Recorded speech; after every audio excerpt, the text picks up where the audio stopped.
चंद्रगिरी किला तिरुपति के चंद्रगिरी उपनगर में स्थित एक ऐतिहासिक किला है। यह भारत के आंध्र प्रदेश के तिरुपति जिले में स्थित है। यह मुख्य रूप से विजयनगर सम्राटों से जुड़ा हुआ है। 1460 ही में ओडरा गजपति कपिलेंद्र देव ने चंद्रगिरी किले पर कब्जा कर लिया था। इतिहास संपादन करना।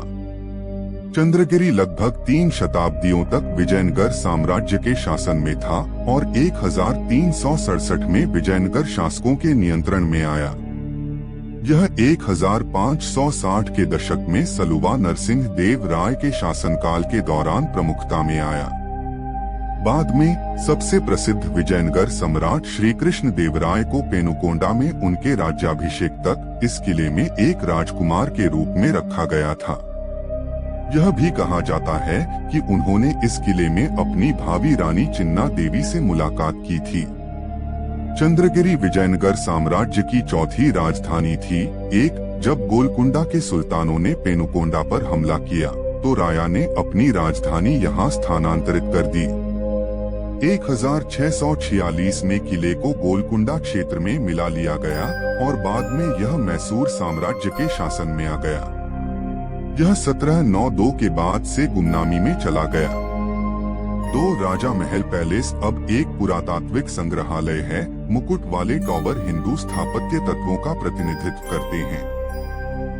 महल का निर्माण पत्थर, ईंट, चूना, मोर्टार और लकड़ी से रहित किया गया था। 2 विजयनगर राजाओं के संरक्षण में इस किले में कुछ महत्वपूर्ण काव्य या महाकाव्य लिखे गए हैं। किले के अंदर 8 मंदिर, राजा महल, रानी महल और अन्य खंडहर संरचनाएं हैं। 2 किले के अंदर राजा महल और रानी महल हैं, जो 300 से अधिक वर्षों से काफी अच्छी तरह से बनाए हुए हैं और राजा महल को भारतीय पुरातत्व सर्वेक्षण द्वारा पुरातत्व संग्रहालय में परिवर्तित कर दिया गया है। संग्रहालय में किले, मुख्य मंदिर और आसपास के क्षेत्र की अन्य संरचनाओं के मॉडल हैं। इन दोनों इमारतों का निर्माण लकड़ी का उपयोग किए बिना किया गया था और केवल चूना, ईंट और मोर्टार का उपयोग किया गया था। रानी महल की छत सपाट है और आधार स्तर पर यह स्थिर है और अभिलेखीय साक्ष्य कहते हैं कि इस इमारत का उपयोग कमांडरों के क्वार्टर के रूप में भी किया जाता था। 2. यह किला वह स्थान है जहां अगस्त 1639 के दौरान विजयनगर के राजा श्री रंगाराया ने अंग्रेजों को फोर्ट सेंट जॉर्ज के लिए भूमि देने के समझौते पर हस्ताक्षर किए थे। ऋषि व्यासतीर्थ यहां निवास करते थे और राजा सालुवा नरसिंह देव राय के आध्यात्मिक सलाहकार थे और उन्हें तिरुमाला मंदिर में पूजा का काम सौंपा गया था। व्यासतीर्थ नरसिंह राय द्वितीय के दरबार में चंद्रगिरी में रहे। किला प्रसिद्ध तिरुपति मंदिर से 11 किलोमीटर की दूरी पर है और इस किले से मंदिर तक पैदल रास्ता है। यही कारण है कि ऋषि यहाँ निवास करते थे।